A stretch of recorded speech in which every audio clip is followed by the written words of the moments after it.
Hello दोस्तों, क्या हाल है। तारीख आज 30 जनवरी, दिन मंगलवार, हिंदी तिथि पंचमी। और आइए बात करते हैं आज के मुख्य समाचार में देश भर की तमाम बड़ी खबरों पर नजर डालते हैं। देखिए, सबसे पहले तो एक नमन। देश के राष्ट्रपिता महात्मा गांधी जी की पुण्यतिथि के रूप में हर साल 30 जनवरी को शहीद दिवस मनाया जाता है। 1948 में आज ही की शाम नाथूराम गोडसे नामक एक युवक ने महात्मा गांधी की गोली मारकर हत्या कर दी थी और इसीलिए भारत में महात्मा गांधी के योगदान और स्वतंत्रता संग्राम के दौरान उनके बलिदान को याद करने के लिए हर साल 30 जनवरी को शहीद दिवस के रूप में मनाते हैं। चलिए आगे बढ़ते हैं खबरों में। देखिए, पहली बड़ी खबर, मोदी सरकार ने फैमिली पेंशन के नियम में बदलाव किया है और इससे महिलाओं को बड़ी राहत मिलने वाली है। दरअसल अब फैमिली पेंशन पाने के लिए महिलाएं पति की बजाय अपने बच्चों को भी नॉमिनी के रूप में चुन सकेंगी। केंद्रीय महिला सरकारी कर्मचारियों की काफी समय से ये मांग थी, तो आखिरकार इनकी मांग पर सरकार ने मुहर लगा दी है। यानी अब महिलाएं अपने पति की बजाय बेटे बेटी को भी अपना पेंशन के लिए नॉमिनी बना सकेंगी। पहले सिर्फ पति को ही बनाने का नियम था, लेकिन कई बार परिवार में पति वगैरह के बीच अगर कलह हो जाए या ऐसी कुछ कंट्रोवर्सी हो जाए तो महिलाओं के पास अब ये अधिकार भी होंगे। चलिए अगली बड़ी खबर देखिए, भारतीय सेना में फिटनेस के नियम भी बदल चुके हैं। अब मोटापे के शिकार सैनिकों की कट सकती हैं छुट्टियां। जी हां, इंडियन आर्मी के जवानों के लिए भी सरकार ने कुछ नियमों में बदलाव किया है। ब्रिगेडियर रैंक के अधिकारी 2 कर्नल और एक मेडिकल अधिकारी के साथ मिलकर हर 3 महीनों में ये आकलन करेंगे। सैनिकों को बीपीईटी और पीपीटी के अलावा कुछ और टेस्ट भी देने होंगे। और भी ये ज्यादा जानकारी आप स्क्रीन पर देख सकते हैं कि अभी इसमें क्या नियम है हेल्थ फिटनेस वगैरह को लेकर, और अब नियमों में क्या बदलाव होने जा रहा है नए नियमों के मुताबिक। चलिए दोस्तों, अगली बड़ी खबर आ रही है। बजट 2024 से पहले सरकार ने इस चुनावी वर्ष में एक नई शुरुआत की है और अब बजट से पहले आर्थिक सेहत रिपोर्ट जारी की है और इस रिपोर्ट के मुताबिक भारत की जीडीपी अगले साल 7% रह सकती है। अंतरिम बजट से पहले वित्त मंत्रालय की तरफ से ये रिपोर्ट जारी की गई। इस बार इकोनॉमिक सर्वे नहीं आएगा। और देखिए, बजट पर सरकार से एक मांग ये भी की जा रही है कि वित्तीय संस्थानों से 70,000 करोड़ मिलने का लक्ष्य रखा जाए। चलिए दोस्तों, अगली खबर है। देश के 15 राज्यों की 56 राज्यसभा सीटों पर चुनावों का ऐलान हो चुका है। इन सभी राज्यों की सभी सीटों पर 27 फरवरी को मतदान होगा। अब ये कौन कौन से राज्य में कितनी कितनी सीटें खाली हैं और किन किन सीटों पर मतदान होने जा रहा है, जिसकी जानकारी भी आप स्क्रीन पर देख सकते हैं। चलिए अगली खबर देखिए दोस्तों, देश के प्रधानमंत्री नरेंद्र मोदी ने परीक्षा पे चर्चा 2024 का आयोजन किया और छात्र छात्राओं को कुछ टिप्स भी दिए। पीएम ने कहा कि रोज लिखने की प्रैक्टिस करें और मोबाइल फोन को रील्स के लिए नहीं बल्कि पढ़ाई के लिए यूज करें। ये बहुत ही शानदार बात कही है प्रधानमंत्री ने आज के युवाओं से, क्योंकि आजकल के समय में सबसे ज्यादा टाइम वेस्ट ही लोग बाग मोबाइल फोन पर ही करते हैं। इसीलिए प्रधानमंत्री ने कहा कि इंस्टाग्राम सोशल मीडिया पर घंटों रील्स ना देखें। पीएम मोदी ने छात्रों को सक्सेस मंत्र दिए परीक्षा में चर्चा कार्यक्रम के दौरान। और भी पीएम ने क्या 10 जरूरी बातें बताई, ये देख सकते हैं आप 10 ही पॉइंट्स। इसका स्क्रीनशॉट ले लो दोस्तों, वीडियो को थोड़ा पॉज करके, और फिर इस फोटो को अपने फैमिली, दोस्तों, बच्चों के साथ जरूर शेयर करना। बहुत ही महत्वपूर्ण बातें हैं ये वाकई में। और अपने बच्चों को भी बोले कि मोबाइल फोन पर काम की चीजें देखें।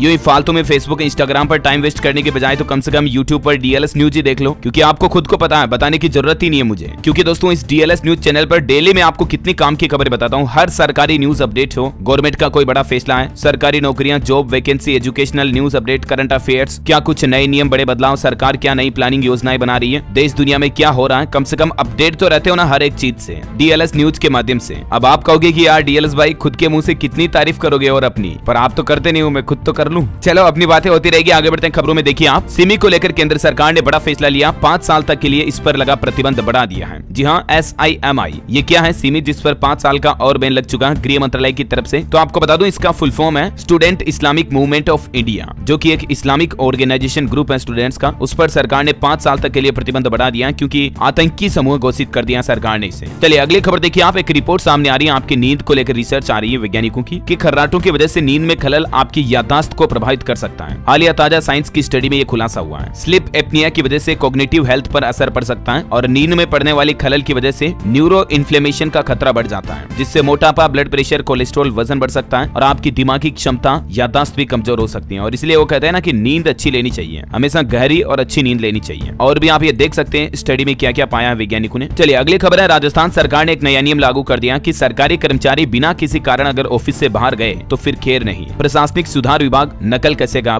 राजस्थान की भजन लाल सरकार की तरफ से सभी सरकारी कर्मचारियों के लिए ये नए निर्देश जारी कर दिए हैं। लंच के अलावा ऑफिस छोड़कर कहीं नहीं जा पाएंगे अपने ड्यूटी टाइम के दौरान। और वहीं देखिए आजकल सरकारों पर ईडी भी अपना सिकंजा काफी कस रही है। देखिए, एक तो झारखंड के मुख्यमंत्री हेमंत सोरेन को भी ईडी ने पूछताछ के लिए बुलाया है कल 31 जनवरी को। और अभी बीते कल भी हरियाणा के पूर्व मुख्यमंत्री हुड्डा से भी ईडी ने 7 घंटे पूछताछ की थी। 14 दिन में वापस दूसरी बार बुलाया। इधर बिहार में राजनीतिक सियासत के बाद लालू यादव से भी ईडी ने 10 घंटे तक पूछताछ की, रात 9 बजे छोड़ा। लैंड फॉर जॉब घोटाले में 50 से ज्यादा सवाल किए। तो ये ईडी आजकल सरकारों पर काफी सिकंजा कस रही है। वो तो खैर ठीक है। बिहार में जो राजनीतिक पॉलिटिक्स सियासत में हलचल मची, अभी आपको पता होगा नई सरकार बन गई, उसके बाद कैबिनेट की पहली बैठक हुई, फिर मिले एनडीए के नेता, विभागों के बंटवारे पर भी चर्चा हुई। 12 फरवरी को बिहार में फ्लोर टेस्ट भी हो सकता है और बिहार में नई नई सरकार बनने के बाद एक बड़ा ऐलान किया कि 10 लाख रोजगार का वादा पूरा करेगी नई एनडीए सरकार। 2.25 लाख नौकरियां भी जल्द ही निकाली जाएगी। डिप्टी सीएम की तरफ से ये बड़ी घोषणा की गई। अच्छा, बिहार के नीतीश कुमार ने जो पलटी मार ली ना, क्या पूर्वांचल में पलटेगा गेम? क्या इस गठबंधन का नतीजा लोकसभा चुनाव के समीकरणों को भी बदल देगा? बहरहाल इस पर अभी दिल्ली के मुख्यमंत्री अरविंद केजरीवाल ने भी अपनी प्रतिक्रिया दी बिहार की राजनीति पर। उन्होंने कहा कि नीतीश कुमार का निर्णय लोकतंत्र के लिए सही नहीं है। दिल्ली सीएम बोले कि एनडीए को बिहार में नुकसान होगा और इंडी गठबंधन को फायदा होगा। हालांकि कांग्रेस के राहुल गांधी की भारत जोड़ो न्याय यात्रा भी बिहार में प्रवेश कर चुकी है, लेकिन राहुल बिहार के मुख्यमंत्री नीतीश कुमार पर एक शब्द भी नहीं बोले। किशनगंज में न्याय यात्रा के दौरान बिहार में सरकार पलटने पर चुप नजर आए। तो ये कुछ पॉलिटिक्स का माहौल चल रहा है। और चलिए अगली खबर देखिए आप। सेबी की तरफ से एक नया नियम लागू किया जा रहा। ब्रोकर्स के खुद की ट्रेडिंग से जुड़े नियमों में बदलाव करेगा सेबी। प्रॉप और क्लाइंट ट्रेडिंग का अलग अलग होगा सेटलमेंट। सेबी इस तरह के नियम में भी बदलाव पर प्लान कर रहा है। और वहीं देखिए दोस्तों, दिल्ली मेट्रो की तरफ से भी एक बड़ा फैसला लिया गया। डीएमआरसी ने बदल दिया इस मेट्रो लाइन का कलर कोड। अब सिल्वर नहीं बल्कि इस रंग से पहचाना जाएगा। चौथे चरण के आगामी दिल्ली एरो सिटी तुगलकाबाद कॉरिडोर का कलर कोड सिल्वर से गोल्डन कलर में बदलने का फैसला किया है। और भी ये कलर कोड का चार्ट आप देख सकते हैं। वैसे दिल्ली सरकार एक और नई स्कीम भी लाने जा रही है। कितनी भी बिजली का प्रयोग करो, बिजली बिल शून्य ही आएगा और साथ में कमाई भी होगी। दिल्ली के मुख्यमंत्री अरविंद केजरीवाल सरकार ने दिल्ली वासियों को यह बड़ा तोहफा दिया है सोमवार के दिन। और दिल्ली सरकार सोलर पॉलिसी 2024 लेकर आई है। इस पॉलिसी के तहत आवासीय एरिया में रहने वाले परिवारों का बिजली बिल शून्य हो जाएगा और वहीं कमर्शियल और औद्योगिक उपभोक्ताओं का बिल भी लगभग आधा हो जाएगा। दिल्ली सरकार का मानना है कि इस पॉलिसी से दिल्ली में न सिर्फ महंगाई दर में कमी आएगी बल्कि वायु प्रदूषण भी कम करने में मदद मिलेगी। इतना ही नहीं, दिल्ली गवर्नमेंट का तो ये भी कहना कि सोलर पॉलिसी अपनाने के बाद 700 से 900 रुपए तक की अतिरिक्त आमदनी भी होगी हर बिजली बिल पर। लोगों को सोलर पैनल लगाने पर यह कमाई होगी और अगले 25 सालों तक बिजली फ्री रहेगी। तो एटलीस्ट प्लान वही है। दिल्ली सरकार दिल्ली राज्य में सोलर सिस्टम लगाने पर 2000 प्रति किलोवाट कैपिटल सब्सिडी भी देगी, जो कि अधिकतम 10,000 रुपए तक होगी। और कैपिटल सब्सिडी केंद्र सरकार भी देती है। ये कुछ दिल्ली सरकार ने नया प्लान बनाया है और सरकारी भवनों के लिए तो ये सिस्टम अनिवार्य भी होगा। अभी हाल ही में आपको पता होगा, केंद्र की नरेंद्र मोदी सरकार ने भी देश भर में 1 करोड़ लोगों को सोलर स्कीम से जोड़ने का प्लान बनाया था। राम मंदिर उद्घाटन के दिन ये घोषणा की थी, मैंने आपको बताया भी था ना। हर घर की छत पर सोलर प्लान लगाने के लिए प्रधानमंत्री सूर्योदय योजना की जो शुरुआत की थी। चलिए अगली खबर है। भारत मोबिलिटी ग्लोबल एक्सपो 2024 की घोषणा हो चुकी है। 1 से 3 फरवरी तक इसका आयोजन होगा। इसमें ऑटोमोबाइल सेक्टर के रिसर्च, कॉन्सेप्ट और प्रोडक्ट्स की प्रदर्शनी की जाएगी। 600 से ज्यादा एग्जीबिटर शामिल होंगे। राजधानी दिल्ली में इसका आयोजन होगा और ये भारत मंडपम में आयोजित देश का पहला मेगा मोबिलिटी शो भी होगा। और चलिए अगली खबर देखिए आप। केंद्रीय मंत्री शांतनु ठाकुर ने सीएए को लेकर बड़ी घोषणा कर दी। उन्होंने कहा कि मैं गारंटी देता हूं 7 दिन में लागू होगा सीएए। सीएए का मतलब होता है सिटीजनशिप अमेंडमेंट एक्ट, हिंदी में बोले तो नागरिकता संशोधन अधिनियम। तो इसको लागू करने के लिए केंद्रीय मंत्री शांतनु ठाकुर ने यह बड़ा बयान दिया है। वैसे ये कानून क्या है और सरकार इसे क्यों लागू करना चाह रही है, जिसकी जानकारी भी आप देख सकते हैं स्क्रीन पर। चलिए दोस्तों अगली खबर देखिए आप। Mumbai Ahmedabad bullet train corridor पर विकास को लेकर अपडेट आ रहा है। सिस्मोमीटर लगेंगे इसमें। भूकंप आते ही ट्रेन जहां रहेगी वहीं खड़ी हो जाएगी और ये देश में पहली बार ऐसा सिस्टम लगने जा रहा। खुद रेल मंत्री अश्विनी वैष्णव की तरफ से ट्वीट करके इस बात की जानकारी भी दी गई। ये देश का पहला सबसे बड़ा लंबा बुलेट ट्रेन प्रोजेक्ट डेवलप हो रहा हमारे देश में, है ना। और वहीं देखिए बड़ी खबर, केंद्र सरकार ने एक नया प्लान बनाया है। 30 टूरिस्ट प्लेस साल 2026 तक भिखारी मुक्त होंगे, जिसमें अयोध्या, उज्जैन जैसे 10 धार्मिक स्थल भी शामिल हैं। और इसके लिए भिखारियों का सर्वे करना भी शुरू कर दिया सरकार ने। मतलब इन टूरिस्ट प्लेसों पर अब भिखारी भीख वगैरह नहीं मांग पाएंगे। सरकार ऐसा प्लान बना रही है। उन भिखारियों को विस्थापित किया जाएगा, दूसरी जगह रखा जाएगा या इन्हें रहने के लिए जगह और शिक्षा देने का काम भी किया जाएगा। तो ये सरकार की एक अच्छी प्लानिंग है वाकई में। कौन कौन से टूरिस्ट प्लेस जो भिखारी मुक्त होंगे उसकी सरकार ने लिस्ट भी जारी की है। ये भारत के नक्शे में आप देख सकते हैं। चलिए मार्केट से कुछ अपडेट देखिए। अडानी ग्रीन एनर्जी के तीसरी तिमाही के नतीजे घोषित हो चुके हैं। कंपनी का नेट प्रॉफिट 148% बढ़कर 256 करोड़ रुपए रहा। वहीं बायजूस कंपनी ने राइट्स इश्यू भी लॉन्च किए हैं। निवेशकों से $225 मिलियन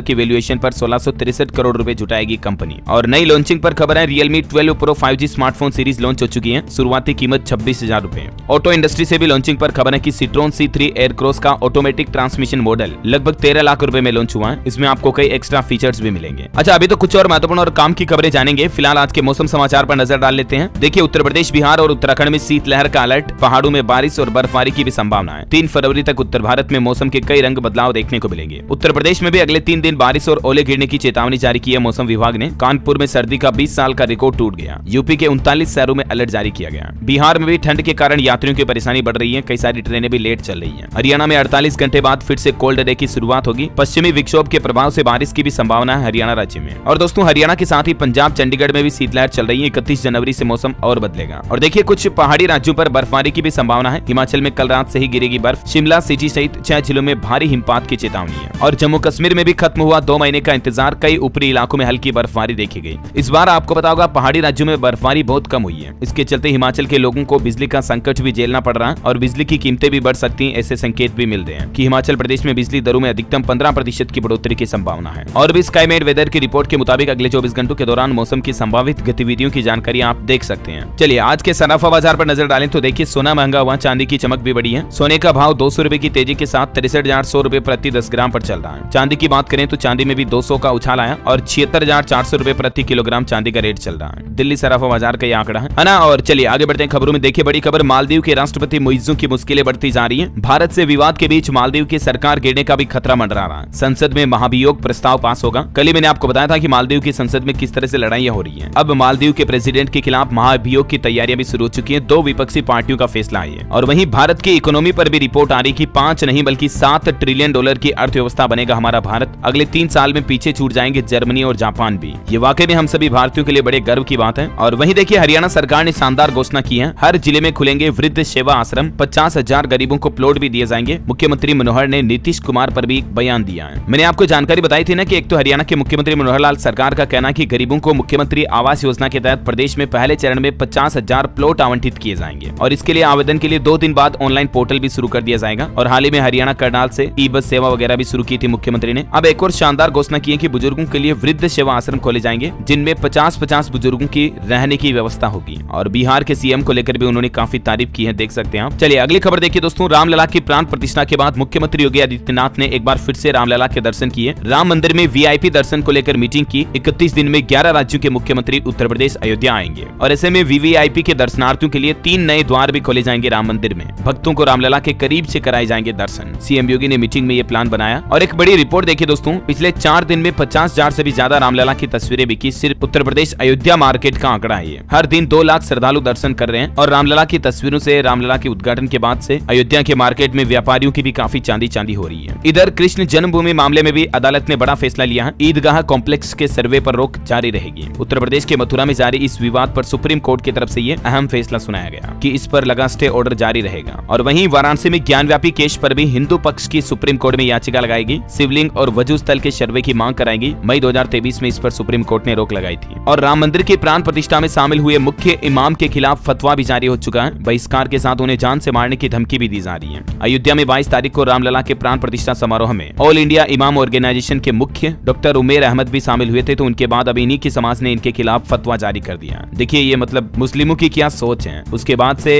इनको धमकियां मिल रही हैं फोन पर, इंटरनेट के माध्यम से। खैर इन्होंने धर्मनिरपेक्षता की अच्छी मिसाल दी। राम मंदिर प्रोग्राम में आकर के हिंदू मुस्लिम सब एक हैं, भाई भाई हैं। लेकिन कई मुस्लिम संगठनों की सोच अभी भी काफी छोटी है जिसे सुधारने की जरूरत है। बल्कि हम सबको एक दूसरे के धर्मों का सम्मान करना चाहिए, राइट। चलिए अगली खबर आ रही है। भारतीय युद्धपोत ने ईरानी जहाज को समुद्री डाकुओं से बचाया। क्रू मेंबर समेत 17 लोगों को सुरक्षित निकाला। 3 महीने में यह हाईजैक का चौथा मामला सामने आया। और वहीं देखिए एक नासा के वैज्ञानिकों की बड़ी चौंकाने वाली रिपोर्ट सामने आ रही कि खत्म हो जाएगा चांद का वजूद, फिर धरती के लोग कहां जाएंगे। दरअसल हाल ही में प्लेनेटरी साइंस जर्नल में प्रकाशित एक अध्ययन से पता चला कि चंद्रमा अपने कोर के धीरे धीरे ठंडा होने के कारण परिधि में 150 फीट से भी ज्यादा सिकुड़ गया है। और इसी तरह से अगर चंद्रमा सिकुड़ता रहा तो आने वाले कुछ हजारों लाखों साल में चंद्रमा का वजूद खत्म हो जाएगा। और चांद अगर खत्म हो गया तो धरती पर जीवन भी खत्म हो जाएगा। ये वाकई में इंसानी सभ्यता के लिए एक बड़ी खतरे की घंटी है। और वहीं देखिए दोस्तों, भारतीयों पर भी एक रिपोर्ट सामने आ रही है कि भारत की 41% आबादी अभी भी खाना पकाने के लिए जैव ईंधन पर निर्भर है। इतना एलपीजी शुरू होने के बावजूद भी, मतलब देखिए आप। और बड़ी खबर आ रही कि सरकार ने हटाई ड्रोन पायलट के लिए ये शर्त। अब इन डॉक्यूमेंट से मिल जाएगी ट्रेनिंग। जी हाँ, ड्रोन उड़ाने के लिए किसानों को विमानन पतन निदेशालय DGCA की तरफ से अधिकृत RPTO से ट्रेनिंग लेना अनिवार्य होगा। लेकिन पहले इसमें पासपोर्ट की अनिवार्यता थी, उसको सरकार ने खत्म कर दिया क्योंकि किसान भाई लोगों को काफी दिक्कत आ रही थी। भला किसान जो एक खेती करता है उसको पासपोर्ट की क्या जरूरत है, वो क्यों बनाएगा, जबकि पहले इसमें पासपोर्ट डॉक्यूमेंट अनिवार्य था। लेकिन अभी सरकार ने इसको खत्म कर दिया है। और वहीं देखिए उत्तर प्रदेश के लोगों को केंद्र सरकार का एक और तोहफा। राशन कार्ड धारकों को फरवरी से ही गेहूं और चावल के साथ मोटा अनाज मुफ्त में मिलेगा, बाजरा वगैरह भी। और बड़ी खबर देखिए, छत्तीसगढ़ में डिप्टी सीएम बोले हर साल माताओं के खातों में भेजे जाएंगे 12-12 हजार रुपए। तेंदुपत्ता की भी 5,500 में होगी खरीद। एक कार्यक्रम को संबोधित करते हुए उप मुख्यमंत्री विजय शर्मा की तरफ से ये बड़ी घोषणा की गई है। जानकारी आप देख सकते हैं ज्यादा। और भी कार्ड धारकों को 500 रुपए में गैस सिलेंडर दिया जाएगा और भूमिहीन मजदूरों को हर साल 10-10 हजार रुपए प्रोत्साहन राशि भी दी जाएगी। ये मतलब छत्तीसगढ़ सरकार के प्लान है। और छत्तीसगढ़ में देखिए भगवा रंग में रंगे दिखेंगे नए राशन कार्ड। कार्डों के नवीनीकरण पर भी सरकार 10 करोड़ रुपए खर्च कर रही है और राज्य के सभी राशन कार्डों का रिन्यू किया जा रहा, मतलब नवीनीकरण किया जा रहा। चलिए अगली खबर है, यूनेस्को विश्व विरासत की सूची में मराठा काल के 12 किलों के नामों की सिफारिश करेगा भारत। और इन नामों में कौन कौन से किले शामिल हैं, जिनके नाम और डिटेल भी आप देख सकते हैं।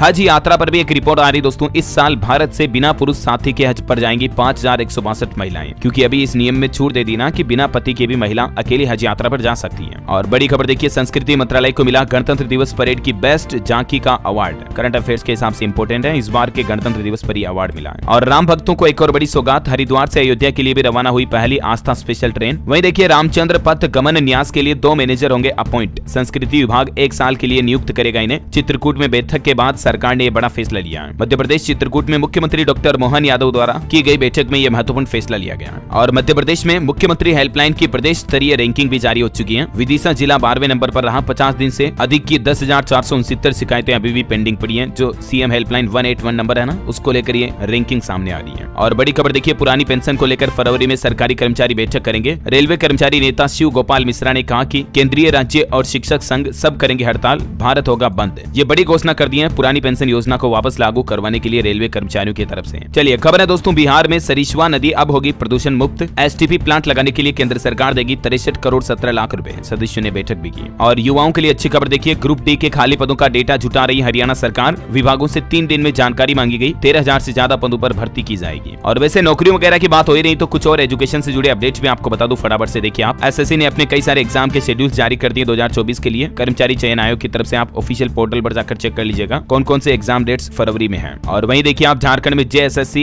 सीजीएल परीक्षा से पहले पेपर लीक की खबर सामने आई। परीक्षार्थियों के मोबाइल पर एक दिन पहले ही पहुंच गया प्रश्न उत्तर। फिर कई जगहों पर सेंटर पर छात्रों ने हंगामा भी किया और ये एग्जाम भी रद्द हो गया। बिहार बोर्ड इंटर मैट्रिक परीक्षा के लिए नए दिशा निर्देश जारी हुए हैं। एग्जाम सेंटर पर मोबाइल फोन लाने की मनाही होगी। पूरे बिहार में 1523 केंद्र बनाए गए। अच्छा, और वहीं उत्तर प्रदेश में police, SI, ASI, computer operator और प्रोग्रामर पदों के लिए भरने की फॉर्म भरने की अंतिम तारीख बढ़ चुकी है। अब 31 जनवरी तक आवेदन किए जा सकते हैं। 976 पदों पर जो ये भर्ती निकली हुई है ना, इसमें 31 तारीख तक मौका होगा सरकारी नौकरी में फॉर्म भरने का। अच्छा, झारखंड सिविल सर्विस एग्जाम का नोटिफिकेशन भी जारी हो चुका। इसमें भी फॉर्म भरना 1 फरवरी से शुरू हो जाएंगे। आयु सीमा में 7 साल की छूट दी गई, जो मैंने आपको बताया भी था पहले ही। 29 फरवरी इसकी लास्ट डेट रहेगी, ठीक है। और उत्तराखंड सरकार का भी फैसला है। विद्यालयों में 4th श्रेणी कर्मचारियों के पदों पर होगी भर्ती। 5वीं पास भी आवेदन कर सकेंगे। और आउटसोर्स के इन पदों के लिए आरक्षण की व्यवस्था भी लागू रहेगी। जल्द ही इस भर्ती के लिए नोटिफिकेशन जारी होगा और फॉर्म भरे जाएंगे, तो मैं आपको बता दूंगा जानकारी। वही देखिए, यूपी लखनऊ विश्वविद्यालय में शुरू होगा हिंदू अध्ययन केंद्र, जहां सनातन वैदिक संस्कृति का पाठ पढ़ाएगा विश्वविद्यालय। और लखनऊ में 31 जनवरी को कल रोजगार मेला भी लगेगा। 24 कंपनियां 3,500 पदों पर करेगी भर्ती। सुबह 9 बजे से शुरू होगा रजिस्ट्रेशन। लखनऊ के राजकीय औद्योगिक प्रशिक्षण संस्थान अलीगंज के अंदर यह रोजगार मेले का आयोजन होगा। और खबर देखिए आप, उत्तर प्रदेश में एनएचएम वैकेंसी भी निकली हुई है। हेल्थ विभाग में बिना परीक्षा नौकरी पाने का मौका। 5,582 पदों पर वैकेंसी निकली हुई है। ये आयुष्मान भारत स्कीम का एक हिस्सा है। और भी इस वैकेंसी से जुड़ी ज्यादा जानकारी आप देख सकते हैं स्क्रीन पर। चलिए दोस्तों, अगली खबर है, हरियाणा के मुख्यमंत्री ने 200 गज का पैतृक घर भी दान कर दिया। मनोहर लाल खट्टर बोले कि ये माता पिता की निशानी है। हरियाणा में पंचायतों और नगर निकायों को भी बड़ा झटका लगा है। सीएजी प्रमाणित ऑडिटर्स ही अब ऑडिट करेंगे। जो केक के ऑडिटर्स है ना, उनके द्वारा ऑडिट किया जाएगा। गड़बड़ी मिलने पर जवाबदेही भी तय होगी। मनोहर लाल सरकार की तरफ से ऑर्डर जारी हो चुका है। और वहीं देखिए, पंजाब के भगवंत मान सरकार की बड़ी घोषणा, 30 लाख परिवारों को घर पर मिलेगा आटा और गेहूं। पंजाब सरकार अगले महीने फरवरी से ही होम डिलीवरी शुरू करने की तैयारी में है। और 670 करोड़ रुपए का बजट भी रखा है इसके लिए। पंजाब में आम आदमी पार्टी का बड़ा संगठन विस्तार भी देखा जा रहा। लोकसभा चुनाव से पहले 500 छोटे बड़े पदों पर नियुक्तियां की जाएगी। और खबर देखिए आप, गुजरात के अंकलेश्वर में श्री राम के पहरेदार बने योगी मोदी। 20 लाख की लागत से बनाया गया मंदिर। दरवाजे पर लगाई गई प्रधानमंत्री और मुख्यमंत्री योगी आदित्यनाथ की प्रतिमाएं भी। ये तस्वीरें आप देख सकते हैं। कहा तो ये गुजरात में एक मंदिर में लगाई गई है। और देखिए, बॉलीवुड से खबर है, 20 करोड़ में बनी हनुमान फिल्म ने अब तक 250 करोड़ से भी ज्यादा की कमाई कर ली है। अब इसके सीक्वल पर 1000 करोड़ खर्च करने की तैयारी में है प्रोड्यूसर्स। और वहीं आपको बताऊंगा दोस्तों, कल ही मैंने आपको बताया था कि 69वें फिल्म फेयर अवार्ड्स की घोषणा हो चुकी है। एनिमल फिल्म के लिए रणवीर कपूर को बेस्ट एक्टर का अवार्ड मिला, तो आलिया भट्ट बेस्ट एक्ट्रेस भी बनी। 12th फेल बेस्ट फिल्म भी बनी। लेकिन इस फिल्म फेयर अवार्ड्स में शाहरुख खान को बेस्ट एक्टर का अवार्ड नहीं मिला, तो उनके फैंस भी सोशल मीडिया पर भड़क गए। खैर, अवार्ड तो एक को ही मिलना, सभी को देना तो पॉसिबल है नहीं, है ना। और चलिए अंत में आज के राशिफल पर नजर डालते हैं। देखिए, वृषभ राशि के लोग चिंता छोड़कर अपने काम पर ध्यान दे तो बेहतर होगा। कन्या राशि के लोग जीवन में संतुलन बनाए रखें। मेष राशि के लोगों को नौकरी मिल सकती है, आज कोई अच्छी खबर मिलेगी। कर्क और वृश्चिक राशि वालों को रुका पैसा मिलने के भी योग बनेंगे। और बाकी राशियों के लिए भी आज का दिन सामान्य रहेगा, है ना। और दोस्तों, आप मुझे कमेंट करके बताइए कि